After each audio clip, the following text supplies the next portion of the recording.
bertakwalah sama Allah dalam berdagang dan selalulah menjadi pedagang yang baik, penuhilah takaran dan timbangan. Dia berkata, jangan mengembungkan daging-daging, ya, daging-daging maksudnya seperti kalau kita biasa daging gelonggongan ya.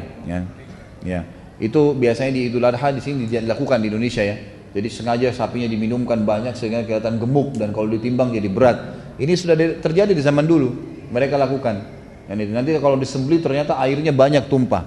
Ali radhiyallahu anhu sudah mengingatkan setiap hari. Ali di zaman khilafahnya keluar di pasar tanpa ada pendamping, membawa tongkatnya sambil mengingatkan orang, mengatakan hati-hatilah, jujurlah, amanahlah, terus begitu. Dan jangan sama sekali mengembungkan daging ya, hewan yang masih hidup.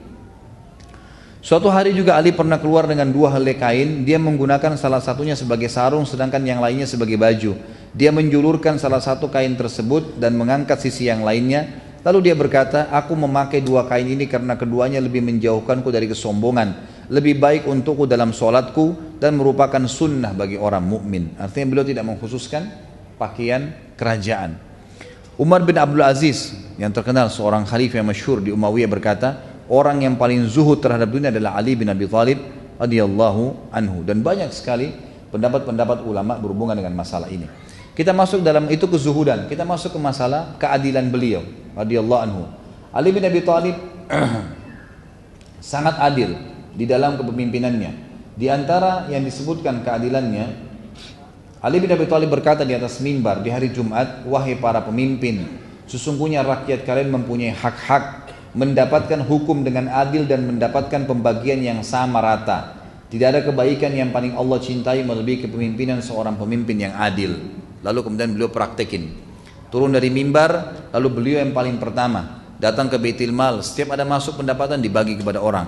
Setiap kali ditemukan ada orang yang butuh bantuan di pasar, beliau membantunya. Dan beliau pernah naik ke atas mimbar sambil berkata di khutbah Jumat, wahai manusia, demi zat yang tidak ada ilah yang berhak disembah kecuali dia, aku tidak mengambil apapun dari harta kalian baik sedikit maupun banyak, nggak ada sama sekali, saya tidak akan ambil apa-apa dari kalian. Lalu dia mengeluarkan botol kecil, kalau kayak kita sekarang botol kecil biasa diisi minyak wangi, yang berisi minyak wangi dari lengan bajunya. Ali lalu berkata, botol kecil ini di khutbah Jumat diangkat khalifah, botol kecil ini adalah hadiah dari Dihgan. Dihgan ini istilah bagi orang di Persia yang biasa ngumpul-ngumpulin pajak apa segala, tapi orang non muslim gitu. Ini saya dikasih karena dianggap saya raja kalian, dikasih minyak wangi botol kecil ini.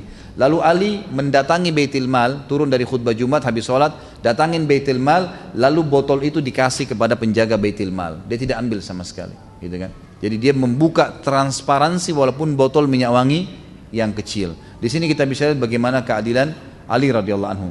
Seorang Yahudi masuk Islam di tangan Ali disebabkan karena keadilannya. Satu hari disebutkan dalam riwayat Ali sempat jalan-jalan di pemukiman orang Yahudi. Kemudian ditemukanlah di depan pintu rumah orang Yahudi itu ada baju yang sedang dijemur dan salah satunya adalah baju perang. Maka Ali pun mengetuk rumah Yahudi tersebut sambil berkata, wahai Yahudi, ini baju perangnya siapa? Ya, di depan itu kata Yahudi, Amir Mukminin waktu itu jadi khalifah ya. Jelas di rumah saya berarti punya saya. Lalu kata Ali, tapi kayaknya punya saya. Buktinya 1, 2, 3, 4, 5. Ada bukti-buktinya. Kata Yahudi, ya, seperti saya bilang Amir Mukminin, di rumah saya berarti punya saya. Ada 3 kejadian dalam kisah ini yang membuat Yahudi ini akhirnya syahadat. Dan perlu anda tahu, Yahudi ini sulit sekali syahadat ya, susah sekali.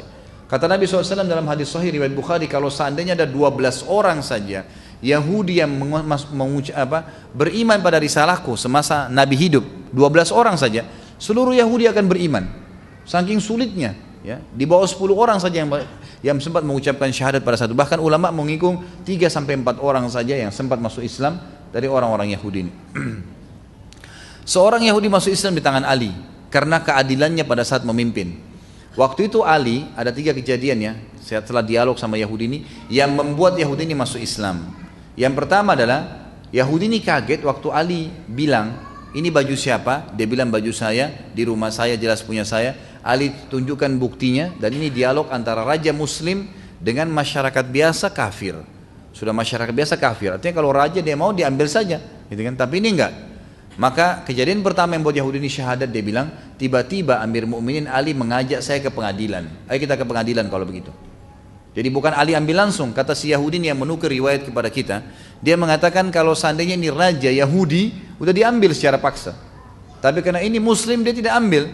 Maka saya kaget atau Amir Mukminin mengajak saya ke pengadilan. Maka jalanlah saya bersama Ali. Nggak ada pengawal, nggak ada siapa, jalan Amir Mukminin raja Muslim, jalan kaki, nggak pakai kendaraan bersama dengan orang Yahudi ke pengadilan. Kejadian kedua yang membuat Yahudi ini masuk Islam adalah pada saat masuk ke dalam ruangan pengadilan. Waktu itu kebetulan hakimnya seseorang yang bernama Shuraih yang ditunjuk oleh Ali menjadi hakim. Ali yang tentuin gajinya, Ali yang tentukan juga jabatannya. Waktu Ali masuk, kata Yahudi ini, waktu Amir Mukminin masuk ke pengadilan dan dia berikan salam, anehnya tidak satu pun dari umat Islam ada yang berdiri dan salaman sama Ali. Nggak ada. Gitu kan? Apa sebabnya? Karena ternyata mereka sudah biasa salaman sama Ali tiap hari. Nggak ada sesuatu yang istimewa. Mereka kalau mau temui Ali, Ali ada di pasar, ada di rumahnya, kapan saja diketuk bisa ditemuin. Nggak ada sekretaris, nggak ada janji, nggak ada segala macam-macam rumit. Nggak ada. Tiap hari. Jadi mereka nggak anggap Ali itu bertemu salaman khusus adalah istimewa, biasa saja. Maka pada saat Ali radhiyallahu anhu salam, waktu salam pada saat itu, maka semuanya jawab, tapi kata Yahudi ini tidak ada satupun yang berdiri salaman sama Amir Mukminin. Dan yang luar biasa, Shuraih si hakim sempat bilang, silakan wahai Amir Mukminin, silakan apa? Antri. Di pengadilan ini lagi banyak orang dihakimin, silakan antri. Kata Yahudi ini, Amir Mukminin pun pergi ke belakang saf, pengadilan dan tunggu antri. Nggak marah, nggak tersinggung, nggak apa-apa. Biasa saja kayak tidak ada apa-apa. Ini kejadian kedua yang membuat dia kagum. Pertama diajak ke pengadilan, kedua kejadian yang terjadi pada saat awal masuk di pengadilan. Dan yang ketiga dia bilang, ini sebab dia masuk Islam, waktu tiba giliran kami, kata Yahudi ini, Hakim Shuraih tiba-tiba berkata, ada apa Amir Mukminin? Kata Ali, saya tadi pagi jalan di pemukiman orang Yahudi, lalu saya temukan ada baju perang, ini yang dipegang sama dia. Setahu saya ini baju saya, buktinya 1, 2, 3, 4, 5. Kata si Hakim, wah Yahudi apa pendapatmu? Kata Yahudi, saya sudah jawab di rumah saya kepada Amir Mukminin. Ini di rumah saya, jelas punya saya berarti. Kata hakimnya, dan ini perhatikan ya, dialog ini antara Ali raja dan hakim pegawainya yang ditunjuk. Tapi kemuliaan Islam tidak melihat jabatan itu. Kata Shuraih, dia bilang kepada Ali rajanya, wahai Amir Mukminin, Anda punya saksi enggak? Ada saksi enggak? Kata Ali, yang tahu baju ini cuma Fatimah, Hasan dan Husain, tidak ada yang lain. Cuma 3 orang. Kata Shuraih, ini dialog antara pegawai sama atasannya nih. Apa yang kata si Shuraih? Anda tahu wahai Amir Mukminin, dalam Islam anak nggak boleh jadi saksi buat orang tua. Orang tua nggak boleh saksi buat anak, nggak bisa. Berarti Hasan dan Husain sudah batal, tinggal Fatimah. Dan Anda tahu dalam Islam saksi harus 2 orang laki-laki yang terpercaya. Kalau 1 laki-laki nggak ada, diganti dengan berapa perempuan? 2 perempuan 1 laki-laki. Berarti butuh 4 perempuan. Anda punya 1 orang. Fatimah. Ada 3 orang lagi nggak? Kata Ali nggak ada.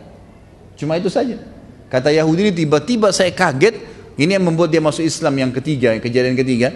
Dia bilang tiba-tiba Hakim Shuraih menghadap ke arah kami dan mengambil keputusan berkata dengan tegas, wahai Amir Mukminin, kalau begitu saya putuskan baju perang ini punyanya Yahudi. Dan yang luar biasanya, kata Ali, baiklah. Shuraih tutup dengan kafaratul majlis, turun dari mejanya, salaman sama Ali, baru salaman sekarang, keluar sama-sama dari pengadilan kayak tidak ada apa-apa.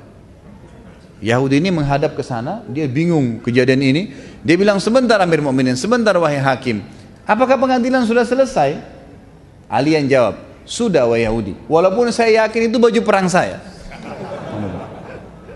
Tapi nggak ada saksi. Agama saya mengajarkan seperti itu. Lalu Shuraih juga bilang, sudah seperti saya putuskan. Sudah selesai. Yahudi nggak percaya. Dia bilang lagi, apakah baju perang ini jadi milik saya sekarang? Kata Ali, iya. Kata Shuraih, iya. Apa kata Yahudi? Demi Allah wahai Amir Mukminin, ini baju perang Anda yang 2 hari lalu saya curi. Gitu kan?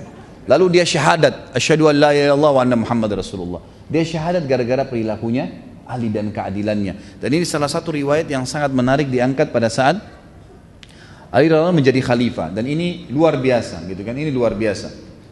Kemudian tentu masih ada yang lain, seperti yang saya katakan beliau jalan di pasar dan segalanya.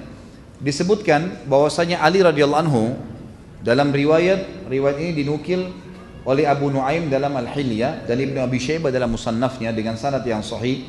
Ali bin Alqam dari ayahnya dia berkata, aku melihat Ali menjual sebilah pedang di pasar di zaman khilafah ya. Beliau bawa pedangnya, beliau jual di pasar. Khalifah jual pedang di pasar. Dia berkata, siapa yang mau membeli pedang ini dari aku? Demi zat yang menumbuhkan biji-bijian, aku sering menggunakan untuk membela wajah Nabi SAW. Ini pedang yang aku pakai membela Nabi SAW. Seandainya aku mempunyai uang seharga sehelai kain sarung, niscaya aku tidak menjualnya. Aku tidak menjualnya. Artinya beliau betul-betul memang hidup seperti masyarakat biasa. Dan kepemimpinan kerajaan itu khilafah bukan ajang untuk mengumpulkan harta. Dia tahu itu adalah amanah yang harus dijalankan. Seperti itu gambarannya. Ali juga adalah orang yang memang sangat hakim, sangat bijaksana dalam keadilan ini Dan itu diakui oleh banyak sahabat. Di antaranya Umar bin Khattab berkata, yang paling mahir dalam menerapkan hukum di antara kami adalah Ali. Ini Umar bin Khattab menyampaikan masalah itu. Bahkan Ibnu Mas'ud mengatakan, kami membicarakan bahwa orang-orang Madinah yang paling ahli di bidang peradilan adalah Ali bin Abi Thalib. Ini semua pengakuan para sahabat ridwanullah alaihim. Dan Ali pernah berkata, Rasulullah SAW mengutusku ke negeri Yaman, dan aku berkata, aku adalah orang yang paling muda ya Rasulullah, bagaimana aku bisa mendakwahi mereka? Lalu Nabi SAW mengatakan kepada beliau, Inna Allah sayahdi qalbak wa yuthabbitu lisanak, fa idza jalasa baina yadayka al-khasmani fala taqdiyani hatta tasma'a min al-akhar kama sami'ta min al-awwal, fa innahu ahra an yatabayyana lakal qadha.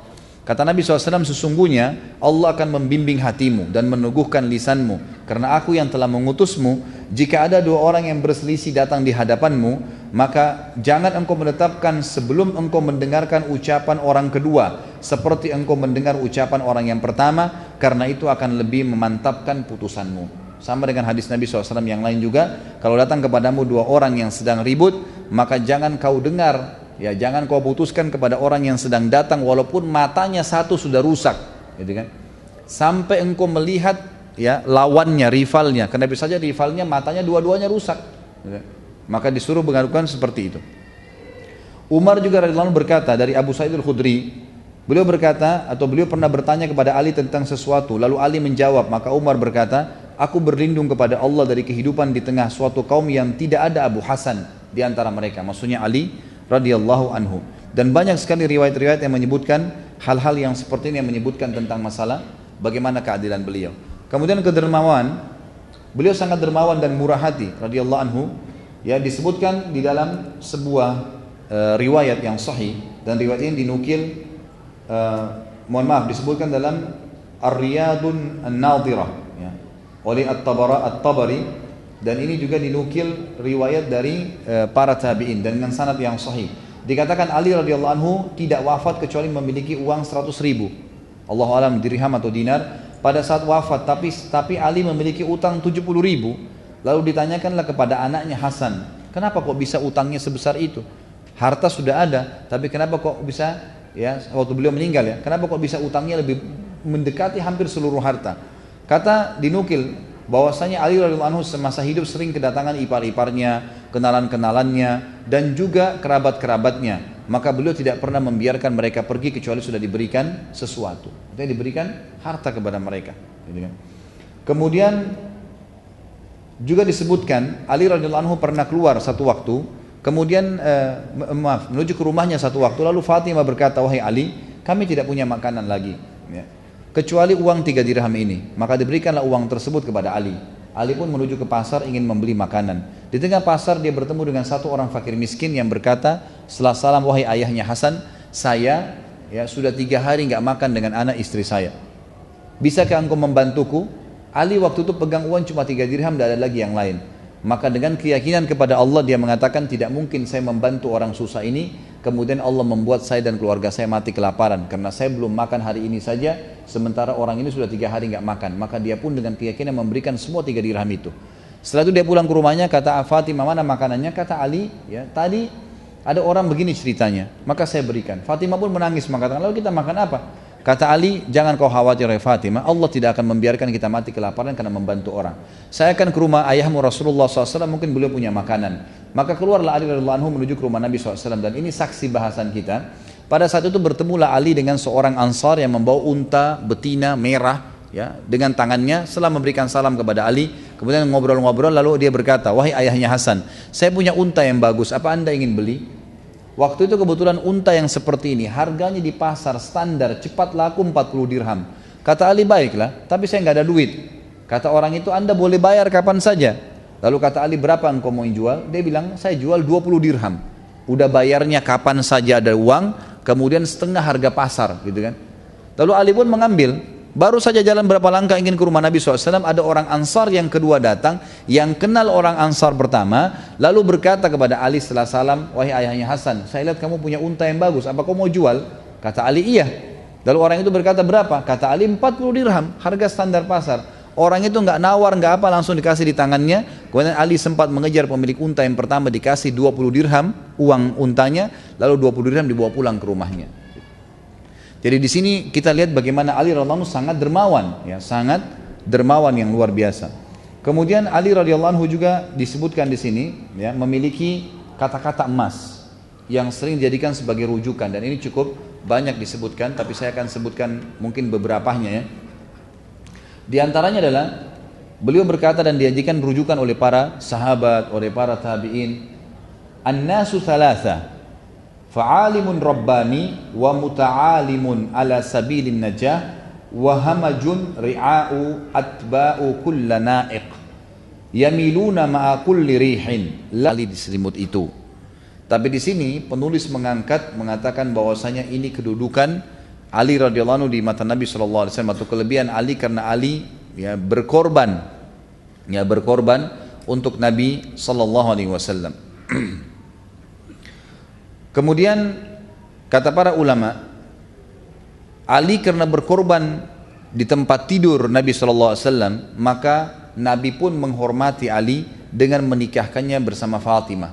Dan Fatimah radhiyallahu anha adalah, kita tahu, Al-Batul, yang sangat terkenal, punya julukan Al-Batul, adalah orang yang sangat dicintai oleh Nabi SAW.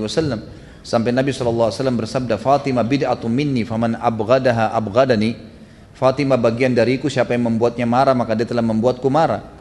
Banyak orang-orang Syiah salah faham nih, dia kira ahli sunnah benci Fatimah radhiyallahu anha. Pemahaman lagi yang salah. Nah, dasarnya memang dari Abdullah bin Sabah nih, Yahudi mau ngacoin nih. Nggak ada ceritanya orang Islam ahli sunnah benci Ali, benci Fatimah radhiyallahu anhum ajma'in, gitu kan? Tidak ada, semua kita menghormatinya. Bahkan kita menganggap bagian dari Nabi sallallahu alaihi wasallam. Kita mengakui Hasan dan Husain adalah dua anak mudanya ahli surga sebagaimana Nabi sallallahu alaihi wasallam sebutkan. Lalu Nabi SAW mengikram atau menghormati Ali dengan menikahkannya bersama Fatimah, dan ini sebuah karunia yang luar biasa untuk Ali. Sudah besar di rumah Nabi SAW, sepupu Nabi SAW, dididik langsung oleh Nabi SAW dan dinikahkan dengan anak Nabi SAW. Kelebihan yang lain dan yang terakhir adalah yang ke-11. Bagi Ali, surga merindukannya. Disebutkan di dalam hadis, diriwayatkan oleh Imam Tirmidzi nomor 3797 dan Hakim dalam Mustadrak jilid 3 nomor 148 dari Anas radhiyallahu anhu, dan riwayat ini dihasankan oleh Syekh Albani. Kata Nabi SAW, innal jannata latashtaqu ila thalatha, Aliyun wa Ammar wa Salman. Sesungguhnya surga benar-benar merindukan 3 orang, Ali, Ammar dan Salman radhiyallahu anhum ajma'in. Jadi ini sebuah fadilah untuk Ali radhiyallahu anhu. Ini semua fadilah-fadilah yang berhubungan langsung dengan Nabi sallallahu alaihi wasallam. Kita sekarang lihat bagaimana peran Ali dalam peperangan. Kita mulai dengan perang Badar tahun 2 Hijriah. Ali radhiyallahu anhu adalah orang yang sangat luar biasa, terkenal orang yang mahir menunggangi kuda. Nabi sallallahu alaihi wasallam bukan hanya mendidiknya secara imaniah, mendidiknya secara fisik, mendidiknya secara keterampilan. Karena Nabi SAW orang yang paling mahir menunggangi kuda, orang yang paling mahir dengan keterampilan perang, gitu kan? Kalau antum ikutin di materi sirah saya sampaikan bagaimana Nabi SAW luar biasa menguasai keterampilan perang itu. Abdullah bin Mas'ud berkata, di perang Badar kami mengendarai seekor unta bersama secara bergantian, 3 orang. Kebetulan Abu Lubabah, Ali bin Abi Thalib dan Rasulullah SAW bergantian seekor unta. Dan pada saat tiba giliran Nabi SAW harus berjalan kaki, maka Abu Lubabah dan Ali bin Abi Thalib yang merupakan salah satu yang akan ada di atas unta berkata, biarkanlah kami yang berjalan kaki dan engkau yang berkendaraan ya Rasulullah. Kata Nabi SAW dalam hadis yang masyhur, tadi saya sebutkan riwayat Imam Ahmad dengan sanad yang hasan, ma antuma bi aqwa minni wala ana bi agna anil ajri minkuma. Kalian berdua tidak lebih kuat daripada aku. Aku kuat untuk jalan, bahkan aku lebih kuat daripada kalian. Dan aku juga memerlukan pahala sebagaimana kalian perlukan pahala. Tapi di sini pembukaan riwayat ini ya adalah kesaksian bahwasanya Ali hadir di perang Badar. Dan orang yang hadir di perang Badar ini punya kelebihan sendiri ya. Ya, karena Allah SWT sudah mengatakan dalam Al-Quran untuk ahli Badar, wa qul i'malu ma syi'tum qad ghafarallahu lakum. Berbuatlah semau kalian wahai penduduk ahli Badar, Allah telah ampuni semua kesalahan kalian. Dan Ali termasuk salah satu dari orang yang hadir di Badar. Ali radhiyallahu anhu merupakan orang yang sangat luar biasa, dengan umur pada saat itu belasan tahun. Umurnya masih belasan tahun. Ahli sejarah sepakat pokoknya di bawah 20 tahun. Allahu alam ya. Umumnya ada yang mengatakan di bawah 25 tahun, tidak lebih dari 25 tahun. Ali radhiyallahu anhu masuk ke kancah peperangan. Dan pada saat bertemu antara dua pasukan di perang Badar, maka Utbah bin Rabi'ah maju mengajak saudaranya Syaibah dan anaknya Walid untuk berperang. Maka mereka pun bertiga berseru mengatakan, siapa yang mau berduel dengan kami? Lalu keluarlah 3 orang dari Ansar. Lalu mereka bertanya, orang-orang Quraisy ini bertanya, Utbah dan saudara serta anaknya, siapa kalian? Maka berkatalah mereka masing-masing namanya. Maka orang-orang Quraisy ini bilang, wahai Muhammad, kami tahu mereka ini orang-orang yang hebat mungkin di kalangan kalian, tapi kami ingin dari anak suku kami sendiri. Maka Nabi SAW menunjukkan kepada kaum muslimin tentang pentingnya ya, pemimpin itu mendahulukan dirinya dan keluarganya agar menjadi contoh. Nabi SAW menyuruh berdiri pertama adalah Hamzah, pamannya. Suruh hadapin tuh orang-orang, bukan orang-orang muhajirin umumnya. Kemudian berdiri wahai Ali, kata Nabi SAW. Ali disuruh berdiri. Dan yang ketiga berdirilah wahai Ubaidah, Ubaidah bin Harith. Harith ini paman Nabi, jadi ini sepupu Nabi sendiri. Berdirilah 3 orang tersebut, kemudian mereka masing-masing menghadapi satu sama yang lainnya. Hamzah menghadapi Utbah dan Utbah berhasil dibunuh oleh Hamzah. Kemudian kata Ali dalam sebuah riwayat, aku menghadapi Syaibah dan aku berhasil mengalahkannya. Sedangkan Ubaidah menghadapi Walid.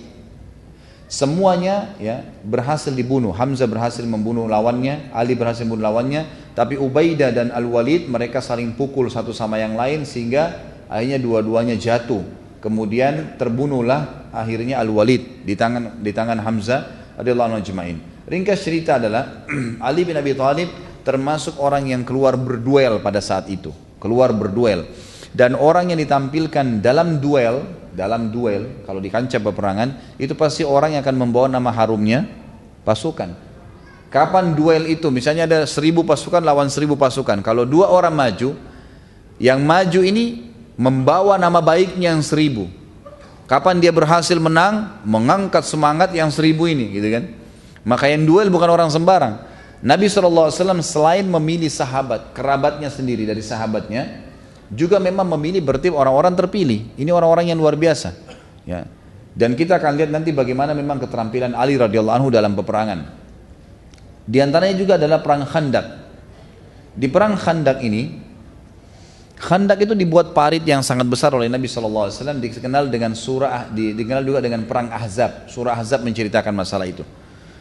Ada satu orang, saya tidak cerita perang Ahzabnya, tapi waktu itu parit sangat dalam, 7 meter ke dalam, 15 meter ke sana, itu kan lebarnya, sehingga tidak bisa dilompati oleh musuh. Ada satu orang Quraisy namanya Amr bin Abi Wud. Amr bin Abi Wud ini umurnya sudah 80 tahun.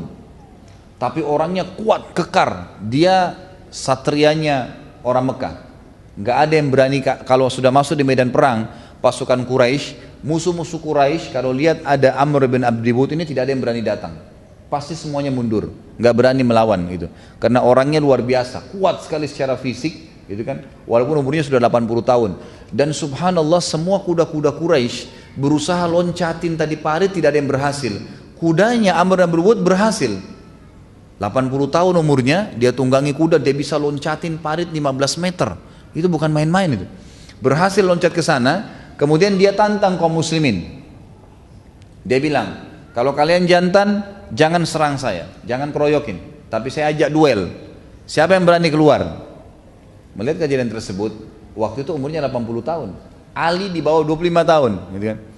Ali berdiri mengatakan, saya Rasulullah hadapin dia. Kata Nabi SAW, jangan Ali, sebentar. Ternyata orang ini tidak diam, dia tantang lagi. Mana janji kalian, katanya kalau meninggal mati masuk surga. Ini saya sudah tantang, siapa yang berani duel dengan saya? Mendengar tantangan tersebut, Ali berdiri lagi. Ya Rasulullah, izinkan saya melawan orang ini. Kata Nabi SAW, dia tenang hai Ali, tenang dulu, jangan dulu. Amr berucap lagi 3 kali. Ternyata kalian penakut. Seorang laki-laki, dia sebutkan syair-syairnya, seorang laki-laki telah loncat dan kemudian menunjukkan keberaniannya. Ternyata satu melawan sekian banyak, tidak ada yang berani. Ali langsung berdiri mengatakan, ya Rasulullah, izinkan saya melawan orang ini. Kata Nabi SAW, dia Amr. Ini Amr bin Abi Wud terkenal sangat kuat, khawatir kamu kalahkan. Kata Ali, walaupun Amr ya Rasulullah, saya akan lawan. Baiklah, kata Nabi SAW, baiklah kalau begitu. Lalu Nabi SAW memberikan kepadanya imamah dan Nabi SAW mendoakannya. Pada saat Ali pun menuju ke sana, langsung Ali, karena semua pakai baju perang ya, tertutup dengan besi, jadi tidak terlalu kelihatan wajahnya. Dan Amr ini umur 80 tahun, ini anak 20 tahun, tidak dikenal sama Amr. Kata Amr, siapa kamu? Hai ponakanku, dilihat masih muda. Langsung dia bilang, saya Ali. Kata dia, Ali bin Abdul Manaf. Jadi ada satu orang namanya Ali bin Abdul Manaf. Abdul Manaf ini kakek Nabi, artinya dia pikir orang tua juga. Kata Ali, bukan, Ali bin Abi Thalib. Abu Thalib saja dibandingkan dengan ini ya, masih lebih tua orang ini daripada Abu Thalib kalau Abu Thalibnya hidup. Maka kata orang tersebut, ada orang yang lebih kuat daripada kamu, kenapa kamu yang maju? Suruh orang-orang yang tua, yang kuat, yang sudah pengalaman gitu kan. Kata Ali, wahai Amr, saya pernah dengar kamu berkata, kalaupun saya diajak beberapa pilihan dan pilihan itu menantangku, 3 pilihan dan itu menantangku, aku akan menjawabnya. Bukankah kau pernah berkata, hai Amr? Kata Amr, iya. Kata Ali, kalau begitu saya mengajak kamu ke 3 perkara. Kata Amr, apa itu? Kata dia, saya mengajak kamu bersyahadat, mengatakan la ilaha illallah wahdahu la syarikal, tidak ada Tuhan yang berhak disembah kecuali Allah, dan Muhammadur Rasulullah. Kata Amr, kalau itu saya tidak mau. Saya sudah jauh-jauh datang kancah peperangan untuk memerangi Muhammad justru karena saya tidak mau mengucapkan kalimat itu. Baiklah, kata Ali, kalau yang kedua, saya menawarkan kamu untuk kamu balik ke negerimu, ke Mekah gitu. Jika Muhammad benar, kau tidak jadi perangin, dan memang dia benar, sebenarnya namamu sendiri baik, orang Quraisy sama-sama. Kalau dia salah, dia pendusta, kan itu yang sedang kamu ucapkan, kamu mendustakan dia. Tidak ada untungnya kau perangin dia. Kata Amr, ini juga tidak mungkin. Wanita-wanita Quraisy saja tidak ada yang ucapin, apalagi saya laki-laki. Kata Ali, kalau begitu saya tawarkan yang ketiga. Kata Amr, apa itu? Berduel. Perang, kita berdua. Lalu Amr tertawa sambil berkata, penunggang kuda Quraisy yang tersohor dan sudah berpengalaman dengan umur lebih dari 80 tahun ya, ditantang oleh anak kecil yang baru lahir kemarin. Aku tidak pernah mengira bahwa seseorang dari bangsa Arab akan menakut-nakutiku dengan perkara yang ketiga ini. Lalu pada saat itu pun Amr berkata, pulanglah wahai keponakanku, jangan lawan saya gitu. Kata Ali, tapi saya tidak mau pulang dan saya akan membunuhmu. Mendengar kata-kata saya akan membunuhmu, maka dalam kisah ini atau riwayat ini disebutkan Amr pun turun dari kudanya kemudian menyerang Ali. Ali waktu itu lagi tidak naik kuda, gitu kan, berada di bawah. Maka Amr turun kemudian menyerang Ali dengan sekuat tenaganya. Ya, dari jarak jauh mengangkat pedangnya lalu menghantamkan ke atas kepala Ali. Tiba-tiba dengan kekuatan penuh. Dan Ali sempat menangkisnya dengan tameng. Saking kerasnya pukulan tersebut sampai membuat tameng Ali pecah. Gitu kan. Tameng dari besi pecah. Dan kemudian kepala Ali sempat terluka. Tetapi Ali radhiyallahu anhu memang sudah dilatih oleh Nabi SAW dengan keterampilan perang yang luar biasa. Maka dia pun tidak menunggu kesempatan, tidak menyia-nyiakan kesempatan pada saat pedang si Amr ini masih melengket di perisainya dan melukai kepalanya, dia pun segera menebas leher Amr dan akhirnya menumpahkan darah dan Amr rubuh jatuh pada saat itu. Pada saat Amr pun terbunuh, maka seluruh muslimin bertakbir. Ada beberapa athar yang menyebutkan kepada kita bahwasanya Ali radhiyallahu anhu sempat menarik pedang dari bawah Karena waktu Ali ditangkis, dipukul kepalanya, Ali sempat terduduk. Maka Ali pun menarik pedang dari bawah di depan dia, dari mohon maaf kemaluan si Amr sampai ditarik ke atas gitu. Sehingga terbelah gitu kan, tertarik sampai ke wajahnya. Ada riwayat lain juga menyebutkan, tapi riwayat yang diangkat di sini adalah dia menebas lehernya gitu kan. Pada saat itu riwayat yang lain adalah dia menghantamkan pedangnya di kepala Amr dan membalas ya, karena dipukul bagian kepala dia juga membalas kepalanya, dan saking kuatnya pukulan Ali sampai membuat pedang itu masuk ya dan membelah bagian kepala si Amr ini. Tapi yang kita ingin ambil pelajaran di sini adalah bagaimana keberanian Ali radhiyallahu anhu menghadapi seorang pejuang yang luar biasa, kesatria yang kuat, tidak sembarangan. Maka ini juga sebuah fadilah tersendiri, ini sebuah hal yang akhirnya membuat pasukan Quraisy tidak berani lagi untuk maju. Setelah keesokan atau ke malam harinya diantam oleh angin yang sangat besar yang menghancurkan pasukan mereka. Pada saat itu ada satu orang lagi yang sempat loncat bersama Amr dan berhasil juga, namanya Ikrimah bin Abi Jahal, sepupu Nabi SAW ya. Masih keluarga Nabi juga. Ikrimah anaknya Abu Jahal. Waktu melihat Amr yang kuat itu terbunuh, dia pun akhirnya lari dan tidak berani untuk berperang dengan kaum muslimin. Padahal waktu itu Ali sempat menunggu kalau Ikrimah mau berantem atau duel, maka dia pun akan menunggunya. Para ulama mengatakan kita bisa lihat bagaimana sebenarnya Ali radhiyallahu anhu terbentuk dengan umur yang masih muda dan keterampilan yang luar biasa dalam berperang, dan keyakinannya bahwasanya ini akan menghadiahkan mati syahid. Kata Umar bin Khattab radhiyallahu anhu kepada Ali, mengapa engkau tidak mengambil baju besinya? Padahal di kalangan orang-orang Arab tidak ada baju besi perang yang lebih baik daripada yang dia milikin. Baju perangnya paling bagus nih, gitu kan. Sulit sekali untuk dirusak gitu. Maka dia menjawab, Ali mengatakan, aku menebasnya dan dia menghadapkan auratnya kepadaku. Dan ini riwayat yang menjelaskan dia sempat menghantam bagian kemaluannya, gitu kan. Maka auratnya pun kelihatan. Maka aku tidak mau mengambilnya karena aku malu melihat kemaluannya, gitu kan. Lalu orang-orang musyrik membayar jasadnya Amr kepada Nabi SAW dengan 10.000 dirham. Kemudian Nabi SAW berkata, dan ini riwayat semua saya ringkaskan, disebutkan oleh Ibnu Katsir dalam Al-Bidayah wan Nihayah. Kata Nabi SAW, idfa'u ilaihim jifata fa innahu khabithu al-jifah wa khabithu diyah. Kembalikan saja jasadnya kepada orang-orang musyrik itu dan kembalikan juga bayarannya, karena dia adalah seburuk-buruk jasad dan seburuk-buruk dia. Dia itu denda yang dibayar kalau orang meninggal dunia. Itu sekelumit cerita Ali perannya di perang Khaybar, di perang Khandaq. Sekarang kita masuk ke perang Khaybar. Di perang Khaybar juga Ali radhiyallahu anhu punya kesan, ya, punya peran yang luar biasa. Di antara hadis-hadis yang sudah masyhur, gitu kan, yang sahih, hadis-hadis ini diriwayatkan oleh Imam Bukhari di nomor 4210, Imam Muslim 2406. Nabi SAW setelah mengepung Khaybar selama 43 hari, lalu kemudian beliau berkata, besok saya akan memberikan bendera kepada seseorang yang mencintai Allah dan Rasulnya, dan Allah dan Rasulnya juga mencintainya. Kemudian kata Umar bin Khattab, saya tidak pernah menginginkan pemerintahan kecuali malam itu, karena memang ada predikat mencintai Allah dan Rasulnya, dan Allah dan Rasulnya mencintai dia. Maka semalam suntuk, tidak ada satupun sahabat yang tidur karena menginginkan kedudukan tersebut. Keesokan paginya Nabi SAW berkata, di mana Ali bin Abi Thalib, yang pada saat itu kebetulan dia sedang sakit mata. Maka kata Sahal, dia sedang sakit mata ya Rasulullah. Lalu Nabi SAW mengatakan, bawalah dia ke saya. Lalu Sahal membawanya kepada Nabi SAW.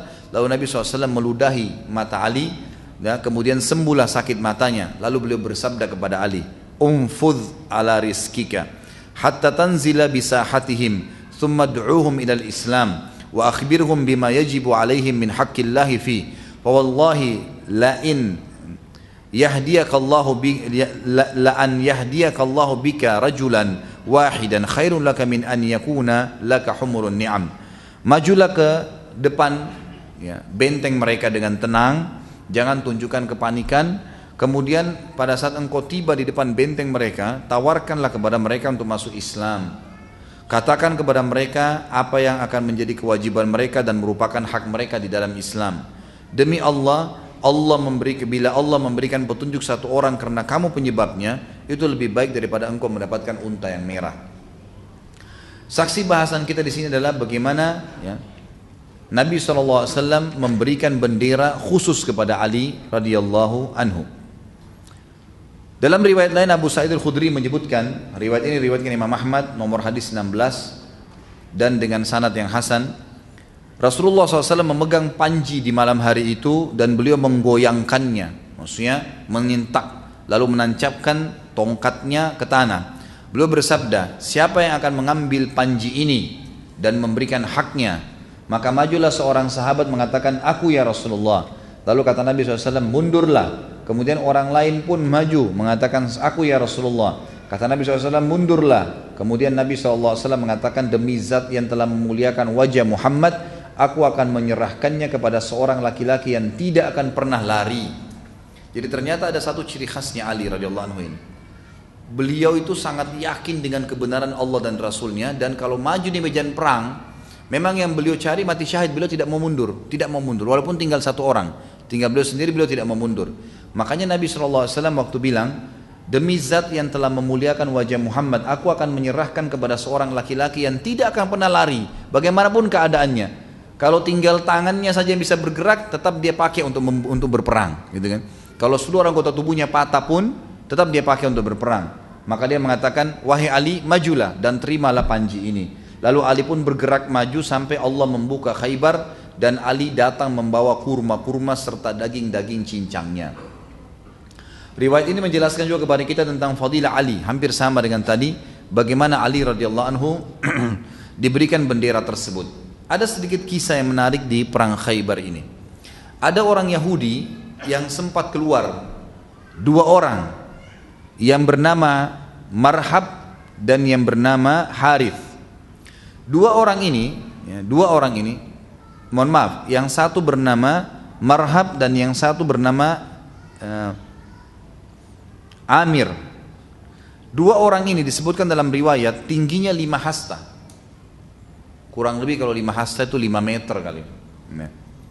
Tingginya orang Yahudi ini 5 meter. Dua orang prajurit pilihannya Yahudi keluar. Dalam hadis ini dikatakan, dan ini bisa lihat diriwayatkan Imam Muslim nomor 1897 dari Salamah bin Aqwa radhiyallahu anhu tentang perang Khaybar.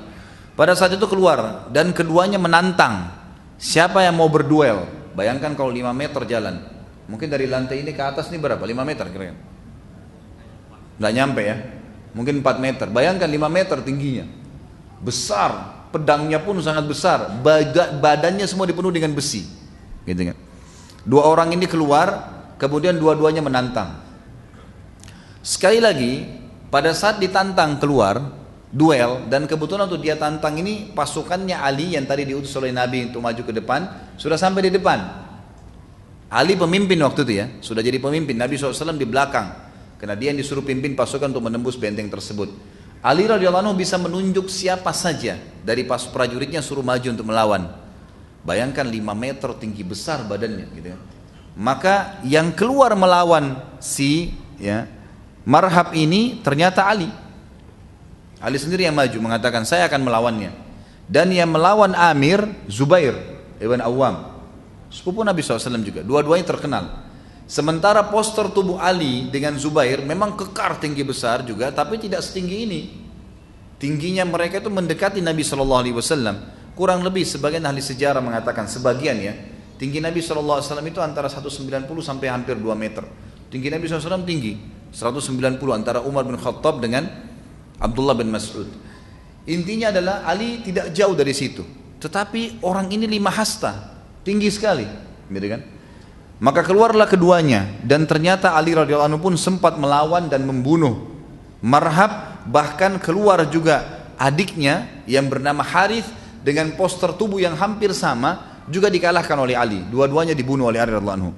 Kemudian Zubair pun berhasil mengalahkan Amir. Dan setelah kalahnya 3 orang prajurit utama Yahudi ini, maka benteng Khaybar pun menyerah. Benteng Khaybar pun menyerah.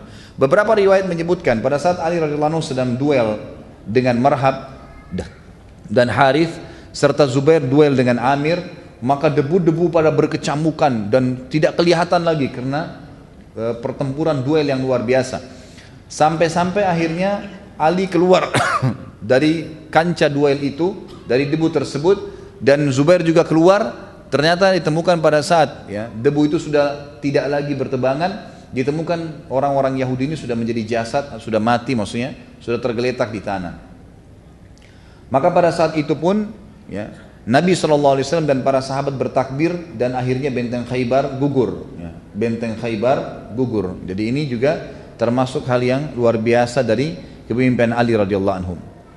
Sekarang kita masuk ke masalah kezuhudan atau kekhilafaannya beliau, dan ada beberapa hal yang berhubungan dengan khilafah beliau.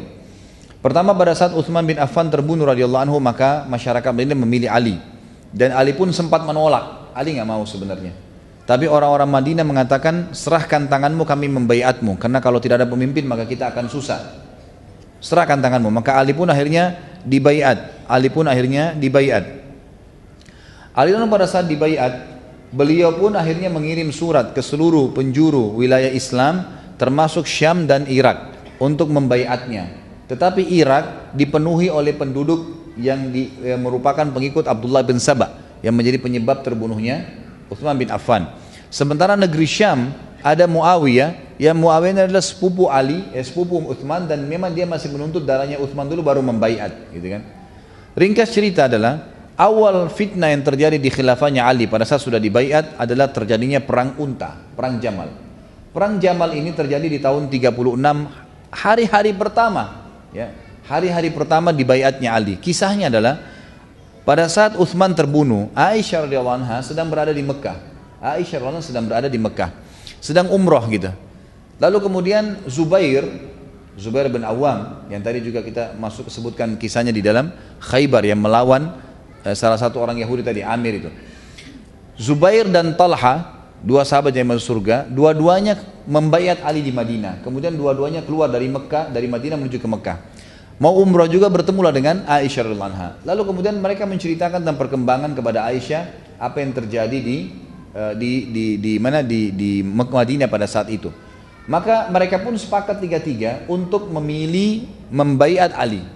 Ini riwayat yang sahih. Sebutkan oleh Imam Bukhari, sebutkan Imam Muslim, sebutkan oleh para ahli-ahli sejarah kita semua termasuk Ibnu Hisham menyebutkan.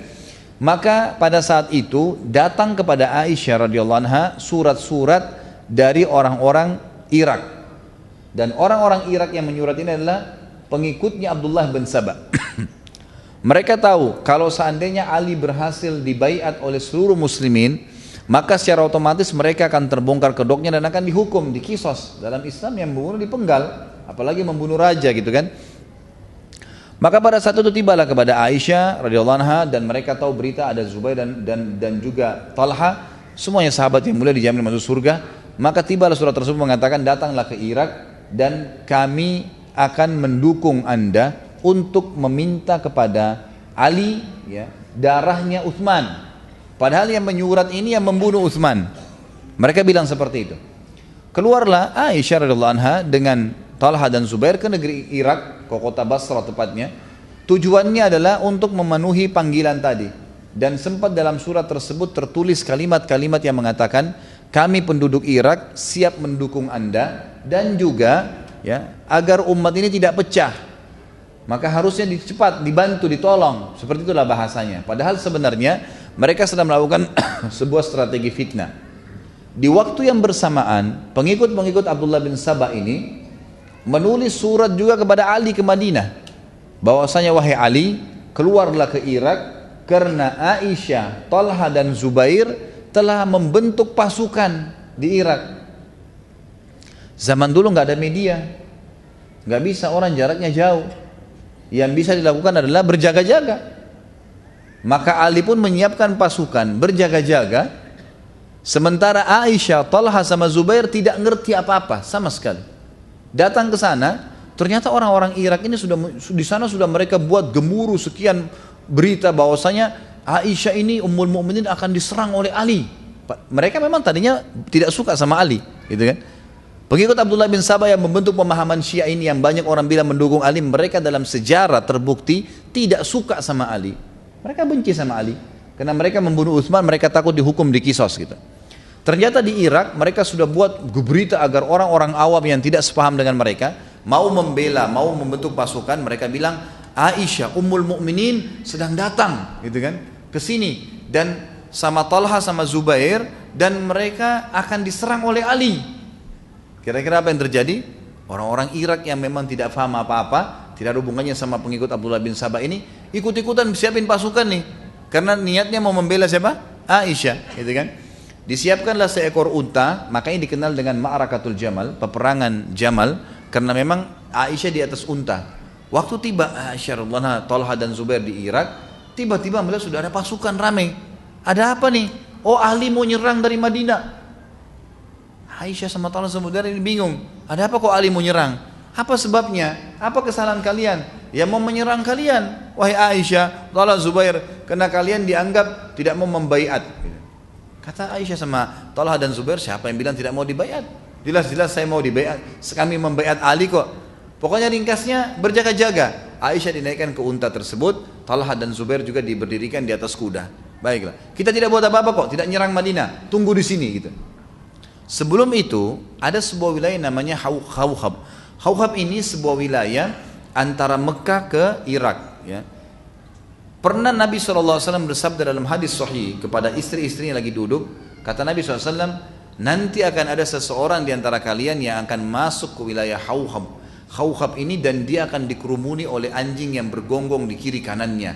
Maka itu adalah fitnah buat dia, fitnah buat dia. Aisyah radhiyallahu waktu sempat istirahat di wilayah Hauhab ini, sempat malam hari di sekitar kemahnya dikerumuni oleh anjing yang menggonggong. Kata Aisyah radhiyallahu, ini wilayah apa? Kata mereka Hauhab. Kalau begitu saya yang telah masuk sabda Nabi SAW, saya ingin balik ke Madinah. Kata Talha sama Zubair, Anda kan tidak mau buat apa-apa, kita bukan mau berperang, ini bukan fitnah, malah kita mau redam fitnah. Terus saja mereka berdua meredamkan Aisyah sampai akhirnya Aisyah pergi ke sana. Ringkas cerita, naiklah ke atas unta.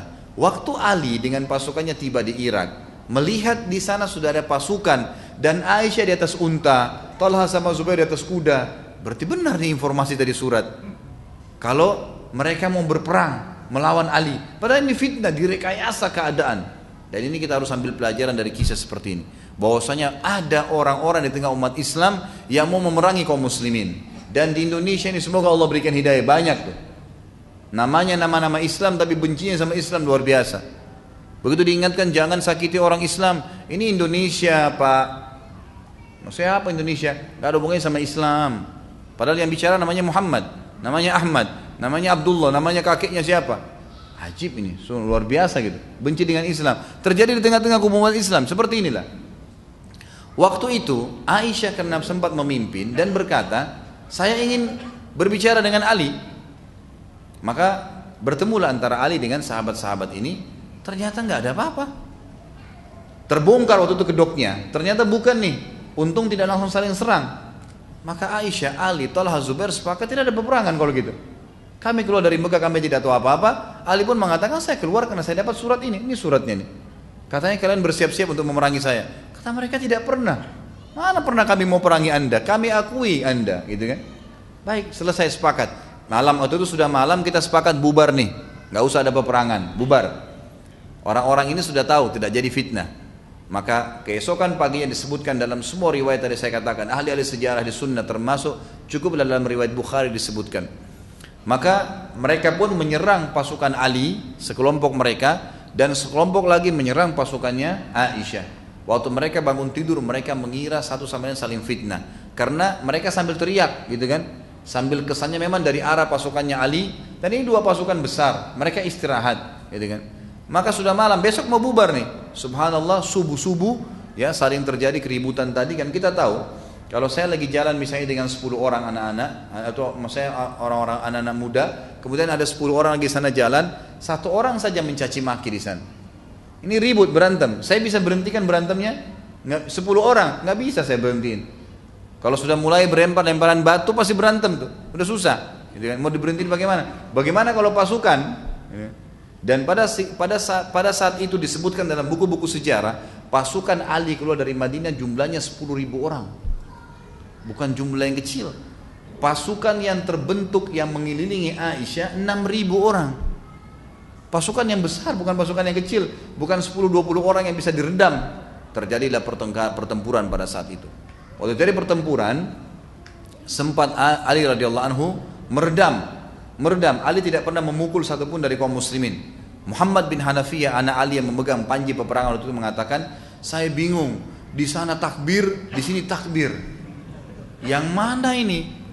Yang mana yang benar? Malam hari di sana mengaji, di sini mengaji. Karena perperangan terjadi 3 hari. Maaf, terjadi dari pagi sampai malam. Malam harinya mereka di sana mengaji, di sini mengaji. Yang mana benar nih? Gitu.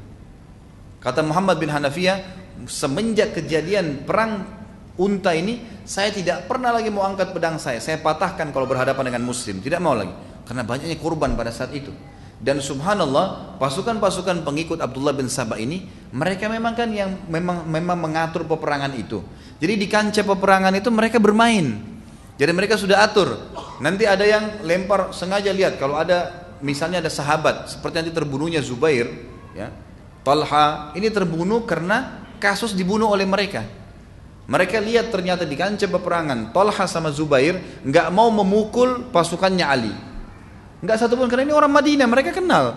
Mereka pun orang Madinah, nggak ada yang berani mukul Talha sama Zubair. Maka Talha sama Zubair dibunuh oleh mereka, gitu kan? Kemudian mereka berusaha juga menyerang Ali, tujuannya mau membunuh Ali. Perhatikan ya, yang mau membunuh Ali pengikutnya Abdullah bin Sabah, pendiri Syiah nih. Itu mau membunuh Ali. Jadi kalau sekarang mereka mengatakan mereka bela Ali, ini bentrok sekali dengan sejarah, nggak ketemu, gitu kan? Seperti itu gambarannya. Sampai akhirnya korban sudah banyak, Talha dan Zubair pun terbunuh radhiyallahu anhum ajmain. Maka Ali pun mengambil keputusan dengan suara yang keras, keputusan mutlak, tidak ada penyerangan lagi, berhenti semua. Waktu berhenti peperangan tersebut, maka Ali radhiyallahu anhu sempat mendatangi jenazahnya Talha dan berkata, coba seandainya saya sudah meninggal dari 20 tahun lalu wahai Talha. Ini sesuatu kejadian yang luar biasa gitu kan.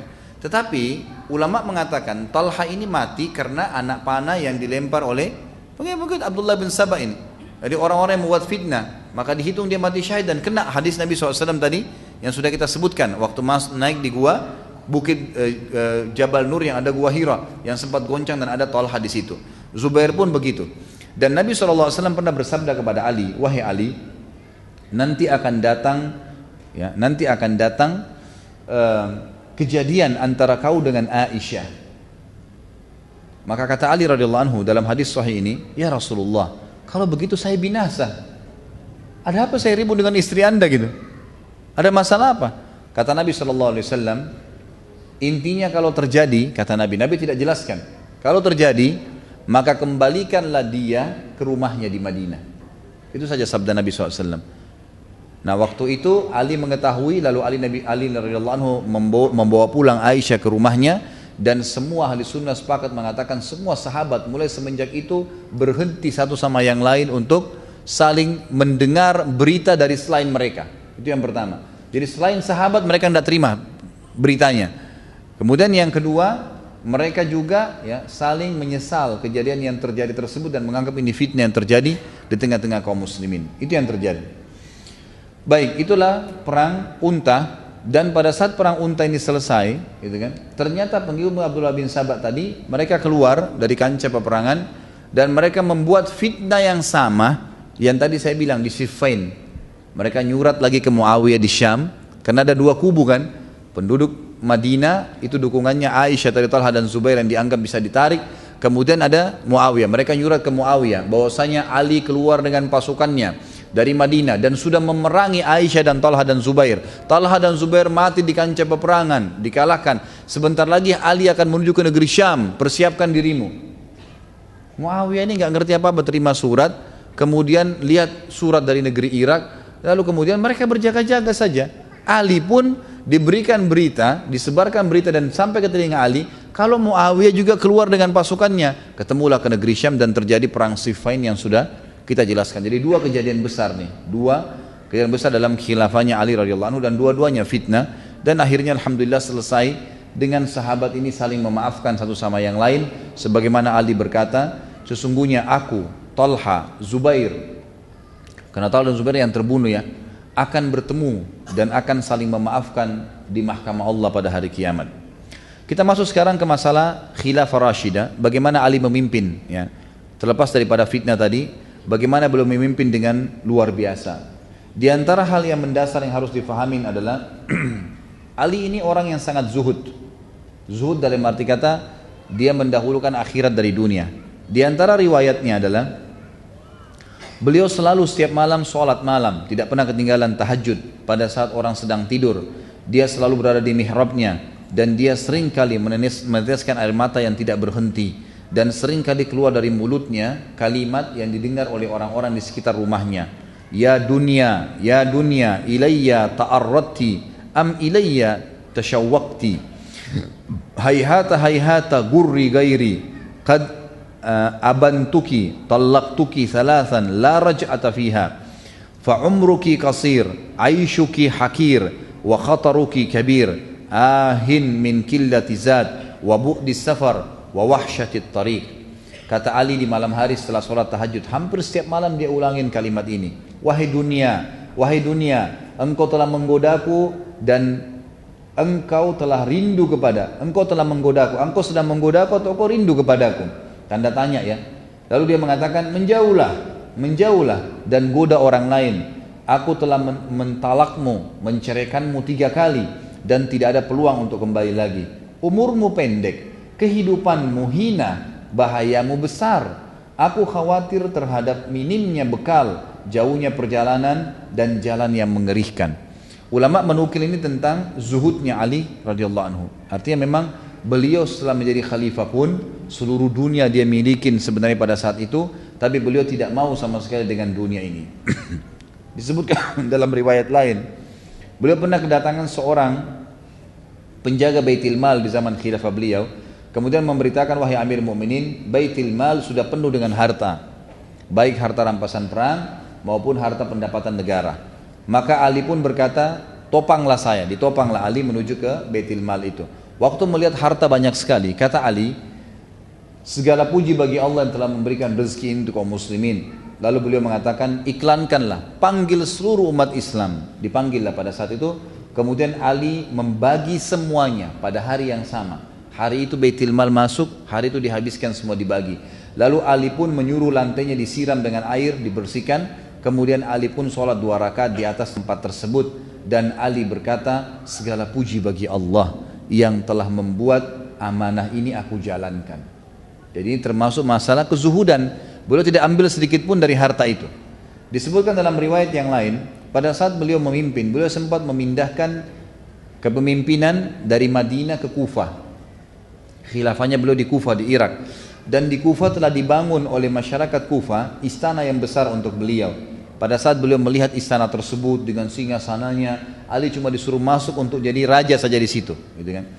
Maka Ali pun berkata pada saat itu, istana kesombongan, aku tidak akan pernah tinggal di tempat seperti ini. Lalu Ali lari seperti dikejar oleh hewan buas dari istana itu maksudnya. Jadi Ali nggak mau, dia tetap tinggal di rumahnya saja. Ali radhiyallahu anhu dikatakan juga bentuk kezuhudannya adalah beliau menggunakan jubah yang dibeli di pasar dengan harga 3 dirham. Dia mengendarai keledai dan dia berkata, biarkanlah aku menghinakan dunia ini dan jangan gantikan aku dengan yang lainnya. Imam Ahmad bin Hanbal berkata, khilafah tidak bisa berimbang dengan Ali. Sebaliknya, Ali juga tidak bisa berimbang dengan khilafah. Artinya Ali terlalu mulia untuk menjadi seorang khalifah. Kalau ada tingkatan di atas khalifah, maka tentu dia lebih pantas. Sufyanus Tsauri rahimahullah berkata, Ali tidak membangun sebuah bata, tidak pula kayu di atas sebuah bata, sekalipun biji-bijiannya didatangkan dari Madinah dalam sebuah kantong. Artinya Ali tidak pernah bangun rumah selain rumah yang dia miliki dari tanah liat, tidak pernah dari kayu ataupun dari batu, tidak pernah. Dan beliau tidak pernah minta pesan secara khusus, bolong datangkan dari Madinah biji-bijian ini, kurma ini, saya pengen makan, tidak pernah. Apa yang ada tuh dimakan sama dia. Juga disebutkan yang lain, Ali berkeliling di pasar-pasar sambil membawa tongkat, dan dia selalu berkata kepada orang-orang yang dilewatin, bertakwalah sama Allah dalam berdagang dan selalulah menjadi pedagang yang baik, penuhilah takaran dan timbangan. Dia berkata, jangan mengembungkan daging-daging, ya, daging-daging maksudnya seperti kalau kita biasa daging gelonggongan ya. Itu biasanya di Idul Adha di sini dilakukan di Indonesia ya. Jadi sengaja sapinya diminumkan banyak sehingga kelihatan gemuk dan kalau ditimbang jadi berat. Ini sudah terjadi di zaman dulu, mereka lakukan. Dan itu nanti kalau disembelih ternyata airnya banyak tumpah. Ali radhiyallahu anhu sudah mengingatkan setiap hari. Ali di zaman khilafahnya keluar di pasar tanpa ada pendamping, membawa tongkatnya sambil mengingatkan orang, mengatakan hati-hatilah, jujurlah, amanahlah, terus begitu. Dan jangan sama sekali mengembungkan daging ya hewan yang masih hidup. Suatu hari juga Ali pernah keluar dengan 2 helai kain. Dia menggunakan salah satunya sebagai sarung sedangkan yang lainnya sebagai baju. Dia menjulurkan salah satu kain tersebut dan mengangkat sisi yang lainnya. Lalu dia berkata, aku memakai 2 kain ini karena keduanya lebih menjauhkanku dari kesombongan, lebih baik untukku dalam sholatku dan merupakan sunnah bagi orang mukmin. Artinya beliau tidak mengkhususkan pakaian kerajaan. Umar bin Abdul Aziz yang terkenal seorang khalifah yang masyhur di Umayyah berkata, orang yang paling zuhud terhadap dunia adalah Ali bin Abi Thalib radhiyallahu anhu. Dan banyak sekali pendapat-pendapat ulama berhubungan dengan masalah ini. Kita masuk dalam itu kezuhudan, kita masuk ke masalah keadilan beliau radhiyallahu anhu. Ali bin Abi Thalib sangat adil di dalam kepemimpinannya. Di antara yang disebutkan keadilannya, Ali bin Abi Thalib berkata di atas mimbar di hari Jumat, wahai para pemimpin, sesungguhnya rakyat kalian mempunyai hak-hak, mendapatkan hukum dengan adil dan mendapatkan pembagian yang sama rata. Tidak ada kebaikan yang paling Allah cintai melebihi kepemimpinan seorang pemimpin yang adil. Lalu kemudian beliau praktekin. Turun dari mimbar, lalu beliau yang paling pertama datang ke Baitul Mal. Setiap ada masuk pendapatan dibagi kepada orang. Setiap kali ditemukan ada orang yang butuh bantuan di pasar, beliau membantunya. Dan beliau pernah naik ke atas mimbar sambil berkata di khutbah Jumat, wahai manusia, demi zat yang tidak ada ilah yang berhak disembah kecuali dia, aku tidak mengambil apapun dari harta kalian baik sedikit maupun banyak, nggak ada sama sekali, saya tidak akan ambil apa-apa dari kalian. Lalu dia mengeluarkan botol kecil, kalau kayak kita sekarang botol kecil biasa diisi minyak wangi, yang berisi minyak wangi dari lengan bajunya. Ali lalu berkata, botol kecil ini di khutbah Jumat diangkat khalifah, botol kecil ini adalah hadiah dari Dihgan. Dihgan ini istilah bagi orang di Persia yang biasa ngumpul-ngumpulin pajak apa segala, tapi orang non muslim gitu. Ini saya dikasih karena dianggap saya raja kalian, dikasih minyak wangi botol kecil ini. Lalu Ali mendatangi Baitul Mal, turun dari khutbah Jumat habis sholat, datangin Baitul Mal, lalu botol itu dikasih kepada penjaga Baitul Mal. Dia tidak ambil sama sekali, gitu kan? Jadi dia membuka transparansi walaupun botol minyak wangi yang kecil. Di sini kita bisa lihat bagaimana keadilan Ali radhiyallahu anhu. Seorang Yahudi masuk Islam di tangan Ali disebabkan karena keadilannya. Satu hari disebutkan dalam riwayat, Ali sempat jalan-jalan di pemukiman orang Yahudi. Kemudian ditemukanlah di depan pintu rumah orang Yahudi itu ada baju yang sedang dijemur dan salah satunya adalah baju perang. Maka Ali pun mengetuk rumah Yahudi tersebut sambil berkata, wahai Yahudi, ini baju perangnya siapa? Ya, di depan itu kata Yahudi, Amir Mukminin, waktu itu jadi khalifah ya, jelas di rumah saya berarti punya saya. Lalu kata Ali, tapi kayaknya punya saya, buktinya 1, 2, 3, 4, 5, ada bukti-buktinya. Kata Yahudi, ya, seperti saya bilang Amir Mukminin, di rumah saya berarti punya saya. Ada 3 kejadian dalam kisah ini yang membuat Yahudi ini akhirnya syahadat. Dan perlu anda tahu, Yahudi ini sulit sekali syahadat ya, susah sekali. Kata Nabi SAW dalam hadis sahih riwayat Bukhari, kalau seandainya ada 12 orang saja Yahudi yang beriman pada risalahku semasa Nabi hidup, 12 orang saja, seluruh Yahudi akan beriman. Saking sulitnya, ya, di bawah 10 orang saja yang sempat mengucapkan syahadat pada saat itu. Bahkan ulama menghitung 3-4 orang saja yang sempat masuk Islam dari orang-orang Yahudi ini. Seorang Yahudi masuk Islam di tangan Ali karena keadilannya pada saat memimpin. Waktu itu Ali, ada 3 kejadian ya, setelah dialog sama Yahudi ini yang membuat Yahudi ini masuk Islam.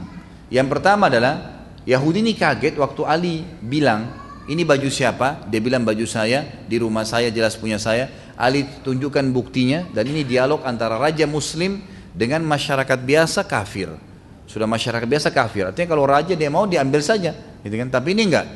Maka kejadian pertama yang buat Yahudi ini syahadat, dia bilang, tiba-tiba Amir Mukminin Ali mengajak saya ke pengadilan. Ayo kita ke pengadilan kalau begitu.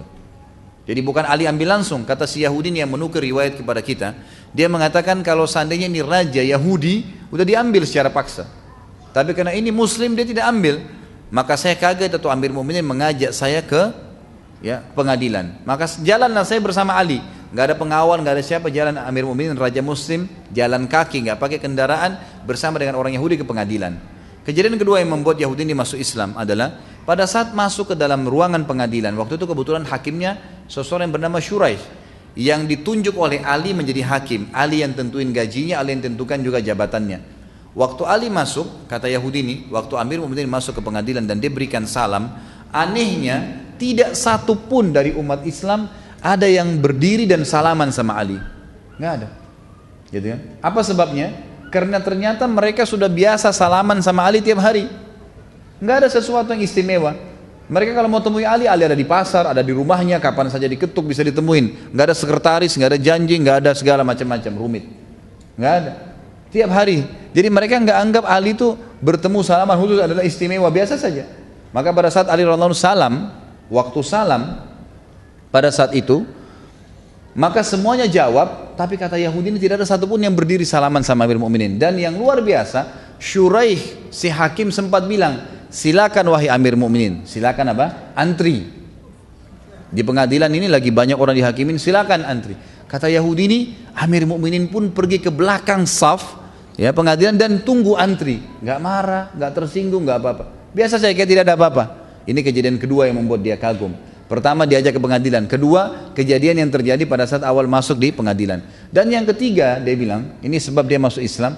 Waktu tiba giliran kami, kata Yahudi ini, Hakim Shuraih tiba-tiba berkata, ada apa Amir Mu'minin? Kata Ali, saya tadi pagi jalan di pemukiman orang Yahudi, lalu saya temukan ada baju perang, ini yang dipegang sama dia. Setahu saya ini baju saya, buktinya 1, 2, 3, 4, 5. Kata si Hakim, wahai Yahudi apa pendapatmu? Kata Yahudi, saya sudah jawab di rumah saya kepada Amir Mu'minin. Ini di rumah saya, jelas punya saya berarti. Kata hakimnya, dan ini perhatikan ya, dialog ini antara Ali Raja dan hakim pegawainya yang ditunjuk. Tapi kemuliaan Islam tidak melihat jabatan itu. Kata Shuraih, ya, dia bilang kepada Ali Rajanya, wahai Amir Mu'minin, Anda punya saksi nggak? Ada saksi nggak? Kata Ali, yang tahu baju ini cuma Fatimah, Hasan dan Husain, tidak ada yang lain. Cuma 3 orang. Kata Shuraih, ini dialog antara pegawai sama atasannya nih. Apa yang kata si Shuraih? Anda tahu wahai Amir Mu'minin, dalam Islam anak nggak boleh jadi saksi buat orang tua. Orang tua nggak boleh saksi buat anak, nggak bisa. Berarti Hasan dan Husain sudah batal, tinggal Fatimah. Dan Anda tahu dalam Islam saksi harus 2 orang laki-laki yang terpercaya. Kalau 1 laki-laki nggak ada diganti dengan berapa perempuan? 2 perempuan 1 laki-laki. Berarti butuh 4 perempuan. Anda punya 1 orang. Fatimah. Ada 3 orang lagi nggak? Kata Ali nggak ada. Cuma itu saja. Kata Yahudi ini tiba-tiba saya kaget. Ini yang membuat dia masuk Islam yang ketiga, kejadian ketiga. Dia bilang tiba-tiba Hakim Shuraih menghadap ke arah kami dan mengambil keputusan berkata dengan tegas, wahai Amir Mu'minin, kalau begitu saya putuskan baju perang ini punyanya Yahudi. Dan yang luar biasanya, kata Ali, baiklah. Shuraih tutup dengan kafaratul majlis, turun dari mejanya, salaman sama Ali, baru salaman sekarang, keluar sama-sama dari pengadilan kayak tidak ada apa-apa. Yahudi ini menghadap ke sana, dia bingung kejadian ini, dia bilang sebentar Amir Mu'minin, sebentar wahai hakim, apakah pengadilan sudah selesai? Ali yang jawab, sudah wahai Yahudi, walaupun saya yakin itu baju perang saya. Tapi nggak ada saksi, agama saya mengajarkan seperti itu. Lalu Shuraih juga bilang, sudah seperti saya putuskan. Sudah selesai. Yahudi nggak percaya. Dia bilang lagi, apakah baju perang ini jadi milik saya sekarang? Kata Ali iya. Kata Shuraih iya. Apa kata Yahudi? Demi Allah wahai Amir Mu'minin, ini baju perang anda yang 2 hari lalu saya curi. Gitu kan? Lalu dia syahadat, asyhadu an la ilaha illallah wa anna Muhammad Rasulullah. Dia syahadat gara-gara perilakunya Ali dan keadilannya. Dan ini salah satu riwayat yang sangat menarik diangkat pada saat Ali radhiyallahu anhu menjadi khalifah. Dan ini luar biasa, gitu kan? Ini luar biasa. Kemudian tentu masih ada yang lain seperti yang saya katakan beliau jalan di pasar dan segalanya. Disebutkan bahwasanya Ali radhiyallahu anhu dalam riwayat ini dinukil oleh Abu Nuaim dalam Al-Hilyah dan Ibnu Abi Syaibah dalam Musannafnya dengan sanad yang sahih. Ali bin Alqam dari ayahnya dia berkata, aku melihat Ali menjual sebilah pedang di pasar. Di zaman khilafah ya. Beliau bawa pedangnya, beliau jual di pasar. Khalifah jual pedang di pasar. Dia berkata, siapa yang mau membeli pedang ini dari aku? Demi zat yang menumbuhkan biji-bijian, aku sering menggunakan untuk membela wajah Nabi SAW. Ini pedang yang aku pakai membela Nabi SAW. Seandainya aku mempunyai uang seharga sehelai kain sarung, niscaya aku tidak menjualnya. Aku tidak menjualnya. Artinya Beliau betul-betul memang hidup seperti masyarakat biasa. Dan kepemimpinan kerajaan itu khilafah bukan ajang untuk mengumpulkan harta. Dia tahu itu adalah amanah yang harus dijalankan. Seperti itu gambarannya. Ali juga adalah orang yang memang sangat hakim, sangat bijaksana dalam keadilan ini ya. Dan itu diakui oleh banyak sahabat. Di antaranya Umar bin Khattab berkata, yang paling mahir dalam menerapkan hukum di antara kami adalah Ali. Ini Umar bin Khattab menyampaikan masalah itu. Bahkan Ibnu Mas'ud mengatakan, kami membicarakan bahwa orang-orang Madinah yang paling ahli di bidang peradilan adalah Ali bin Abi Thalib. Ini semua pengakuan para sahabat ridwanullah alaihim. Dan Ali pernah berkata, Rasulullah SAW mengutusku ke negeri Yaman, dan aku berkata, aku adalah orang yang paling muda ya Rasulullah. Bagaimana aku bisa mendakwahi mereka? Lalu Nabi SAW mengatakan kepada beliau, Inna Allah sayahdi qalbak wa yuthabbitu lisanak fa idza jalasa baina yadayka al-khasmani fala taqdiyani hatta tasma'a min al-akhar kama sami'ta min al-awwal fa innahu ahra an yatabayyana laka al-qadha. Kata Nabi SAW, sesungguhnya Allah akan membimbing hatimu dan meneguhkan lisanmu, karena aku yang telah mengutusmu. Jika ada dua orang yang berselisih datang di hadapanmu, maka jangan engkau menetapkan sebelum engkau mendengarkan ucapan orang kedua seperti engkau mendengar ucapan orang yang pertama, karena itu akan lebih memantapkan putusanmu. Sama dengan hadis Nabi SAW yang lain juga, kalau datang kepadamu dua orang yang sedang ribut, maka jangan kau dengar, jangan kau putuskan kepada orang yang sedang datang walaupun matanya satu sudah rusak, gitu kan? Sampai engkau melihat lawannya, rivalnya. Karena bisa saja rivalnya matanya dua-duanya rusak, gitu kan? Maka disuruh mengadukan seperti itu. Umar juga radhiyallahu anhu berkata dari Abu Sa'id al-Khudri, beliau berkata atau beliau pernah bertanya kepada Ali tentang sesuatu, lalu Ali menjawab, maka Umar berkata, aku berlindung kepada Allah dari kehidupan di tengah suatu kaum yang tidak ada Abu Hasan di antara mereka. Maksudnya Ali radhiyallahu anhu. Dan banyak sekali riwayat-riwayat yang menyebutkan hal-hal yang seperti ini, yang menyebutkan tentang masalah bagaimana keadilan beliau. Kemudian kedermawan, beliau sangat dermawan dan murah hati radhiyallahu anhu. Disebutkan di dalam sebuah riwayat yang sahih, dan riwayat ini dinukil disebutkan dalam Ar-Riyadun An-Nadhirah oleh At-Tabari, dan ini juga dinukil riwayat dari para tabi'in dan dengan sanad yang sahih. Dikatakan Ali radhiyallahu anhu tidak wafat kecuali memiliki uang 100.000, Allahu alam dirham atau dinar pada saat wafat, tapi Ali memiliki utang 70.000. Lalu ditanyakanlah kepada anaknya Hasan, kenapa kok bisa utangnya sebesar itu? Harta sudah ada, tapi kenapa kok bisa waktu beliau meninggal kenapa kok bisa utangnya lebih mendekati hampir seluruh harta? Kata dinukil bahwasanya Ali radhiyallahu anhu semasa hidup sering kedatangan ipar-iparnya, kenalan-kenalannya, dan juga kerabat-kerabatnya. Maka beliau tidak pernah membiarkan mereka pergi kecuali sudah diberikan sesuatu. Artinya diberikan harta kepada mereka. Kemudian juga disebutkan Ali radhiyallahu anhu pernah keluar satu waktu, kemudian menuju ke rumahnya satu waktu, lalu Fatimah berkata, wahai Ali, kami tidak punya makanan lagi, kecuali uang 3 dirham ini. Maka diberikanlah uang tersebut kepada Ali. Ali pun menuju ke pasar ingin membeli makanan. Di tengah pasar dia bertemu dengan satu orang fakir miskin yang berkata setelah salam, wahai ayahnya Hasan, saya sudah 3 hari nggak makan dengan anak istri saya. Bisakah engkau membantuku? Ali waktu itu pegang uang cuma 3 dirham, tidak ada lagi yang lain. Maka dengan keyakinan kepada Allah dia mengatakan, tidak mungkin saya membantu orang susah ini kemudian Allah membuat saya dan keluarga saya mati kelaparan, karena saya belum makan hari ini saja sementara orang ini sudah 3 hari nggak makan. Maka dia pun dengan keyakinan memberikan semua 3 dirham itu.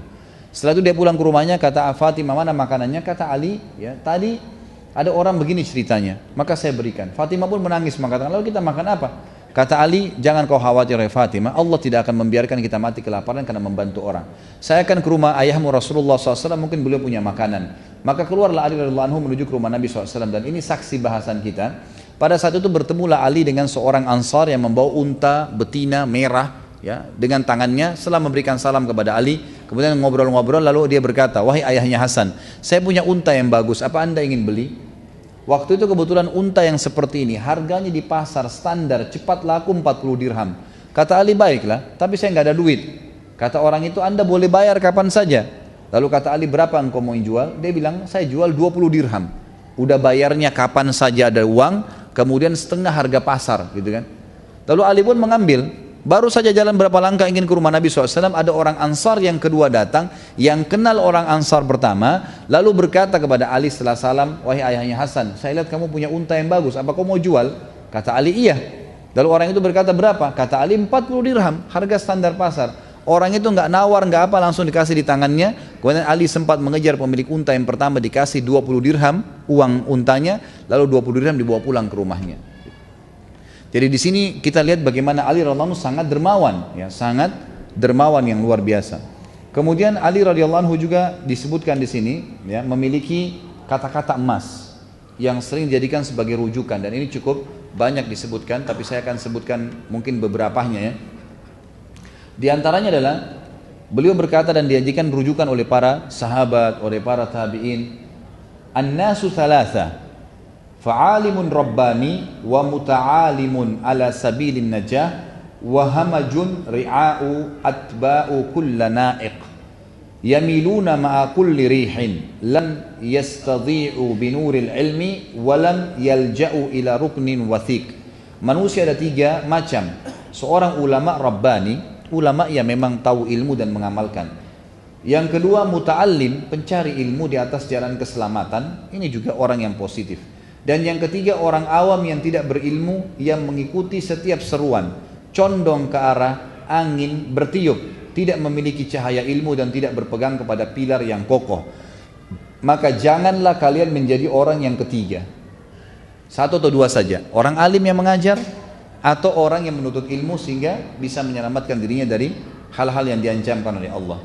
Beliau juga mengatakan al-ilmu khairun minal mal, al-ilmu yahrusuka wa anta tahrusu al-mal, al-ilmu yazku ala al-amali wal malu tanqusun nafaqah wa mahabbatul alimi dinun yudanu biha. Ilmu lebih baik daripada harta, nasihatnya beliau kepada kaum muslimin. Ilmu menjagamu sedangkan engkau menjaga harta. Ilmu bertambah dengan diamalkan sedangkan harta habis jika dibelanjakan. Cinta ulama adalah agama yang harus dijadikan sebagai pegangan hidup. Artinya sering hadir di majelis ilmu, mencintai mereka adalah sebuah hal yang positif, ya. Kemudian beliau mengatakan juga dalam riwayat yang lain, al-ilmu yuksabul alimu ta'a fi hayatihi wa jamilul ahdutha ba'da mauti wa dhi'atul mali tazulu bizawali. Ilmu mendatangkan ketaatan bagi ulama dalam hidupnya, menyebabkan kenangan baik ketika dia sudah meninggal. Kalau kita menjadi seorang alim nih, maka kalau kita hidup akan membuat orang menghormati kita. Kalau kita meninggal, maka akan mengharumkan nama. Sementara harta, manfaat harta akan hilang seiring dengan habisnya harta kalau tidak digunakan di jalan Allah Subhanahu wa taala. Tentu di sini cukup banyak yang disampaikan oleh beliau. Di antaranya hal yang menarik adalah ma takhuzanul amwali wa hum ahya wal ulama'u baquna ma baqiyal dahr a'yanuhum mafqudatun wa amsalun fil qulubi mawjudah. Para penjaga atau pencari harta telah mati sekalipun mereka hidup, ya. Jadi orang-orang yang cuma kejar harta, mereka seperti orang mati walaupun mereka hidup karena sibuk, bahkan kadang-kadang mempertaruhkan jiwanya. Sementara para ulama tetap hidup selama umur zaman masih ada. Jasad mereka tidak ada, namun kata-kata baik mereka tetap tertanam di dalam hati. Kemudian beliau mengatakan juga, inna akhwafu ma akhafu ittiba'ul hawa wa tulul amal. Sesungguhnya yang paling aku khawatirkan atas kalian adalah mengikuti hawa nafsu dan panjangnya angan-angan. Fa amma ittiba'ul hawa fayasuddu anil haq. Kalau mengikuti hawa nafsu pasti akan membawa kalian jauh dari kebenaran. Wa amma tulul amal fayunsil akhirah. Sementara angan-angan yang terlalu panjang membuat orang lupa dengan akhirat. Ala wa inna dunya kad irtahalat mudbirah. Sesungguhnya ketahuilah dunia itu pergi sambil berpaling, meninggalkan kalian sebenarnya. Untuk apa kalian kejar? Dunia pasti akan hancur. Ala wa innal akhirah kad istarhalat muqbilah. Dan ketahuilah bahwasanya akhirat sudah ada di hadapan matamu. Walikulli wahidatin minhuma banun. Dan setiap wilayah ini, dunia dan akhirat, punya keturunan. Fakunu min abna'il akhirah wala takunu min abna'id dunia. Oleh karena itu, karena dunia tetap akan meninggalkan kita atau kita akan meninggalkan dunia sementara akhirat akan kita datangin dan juga akan datang kepada kita, Maka dua-duanya punya keturunan, maka jadilah keturunan-keturunan akhirat dan jangan jadi keturunan dunia yang nanti akan kekal di sana dan dunia akan meninggalkan kalian. Fa innal yawma amal wala hisab wa gadan hisaba wala amal. Karena hari ini di dunia adalah orang berbuat tapi tidak ada hisab, namun di akhirat nanti akan ada hisab tanpa amal. Allahu alam, karena sudah masuk waktu kita tutup sampai sini dulu. Insyaallah kita akan lanjutkan sebentar lagi seperti biasa dengan beberapa poin yang tersisa, lalu kemudian kita buka pertanyaan. Subhanakallahumma bihamdika asyhadu an la ilaha illa anta astaghfiruka wa atubu ilaik. Wassalamualaikum warahmatullahi wabarakatuh. Assalamualaikum warahmatullahi wabarakatuh. Alhamdulillah wassalatu wassalamu ala Rasulillah. Di antara kalimat yang sangat penuh dengan hikmah dan ilmu disampaikan oleh Ali radhiyallahu anhu, perkataan beliau, laisal khairu an yakthuru maluka wa waladuka walakinnal khaira an yakthura ilmuka wa ya'dhamu hilmuka wa an tubahiyan nasa bi'ibadati rabbika fa in ahsanta hamidta Allah wa in asa'ta istaghfarta Allah. Kebaikan itu bukanlah dengan banyaknya harta dan anak. Artinya boleh-boleh saja, tapi itu bukan target utama.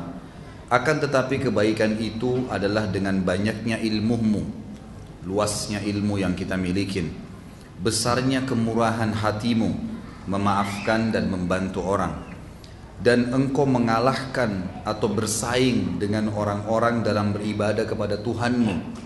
Artinya yang perlu jadi target adalah bagaimana kita bersaing dengan orang-orang dalam beramal saleh, bukan riya ya, tapi apa yang orang kerjakan kita berusaha mengerjakan terlebih dahulu. Jika berbuat baik engkau memuji Allah, dan jika engkau berbuat sebaliknya, berbuat salah, engkau beristighfar kepada Allah. Ini kalimat hikmah. Beliau juga mengatakan wala khaira fid dunya. Ini statement lainnya, kalimat-kalimat hikmah yang lain. Wala khaira fid dunya illa li ahadi rajulain. Rajulun aznaba dhunuban fahuwa yatadaraku dhalika bitawbah wa rajulun yusari'u fil khairati wa ya'malu fid darajat. Tidak ada kebaikan bagi dunia kecuali untuk salah satu dari dua orang saja. Dua orang ini yang paling baik di dunia. Yang pertama, seseorang yang sempat melakukan dosa lalu dia segera taubat dan memperbaikinya. Ini kelompok yang pertama menurut Ali yang paling baik. Dia salah. Karena orang bisa buat salah, tapi dia segera taubat. Yang kedua adalah seseorang yang terus saja menyibukkan diri dan berlomba-lomba melakukan kebaikan serta beramal untuk meninggikan derajatnya di surga. Selain daripada ini tidak dihitung oleh Ali. Ahli maksiat kah, orang yang buang-buang waktunya lah pada hal-hal yang mubah. Pokoknya bagi beliau adalah yang bermanfaat saja. Orang yang beramal saleh mengejar derajat tinggi di surga, setiap detik hidupnya amal saleh, atau orang yang pernah buat dosa lalu dia taubat dan segera juga mengejar kelompok yang satunya tadi. Ali radhiyallahu anhu juga punya ilmu yang luas dan ini terkenal sekali. Di antara yang diambil dalam hukum fikih, statement beliau yang masyhur sebagaimana diriwayatkan oleh Imam Bukhari. Ali radhiyallahu anhu pernah mengatakan, diriwayatkan oleh Al-Baihaqi, "Lau kana ad-dinu bir-ra'yi lakana batinul khuffaini ahaqqa bil mashi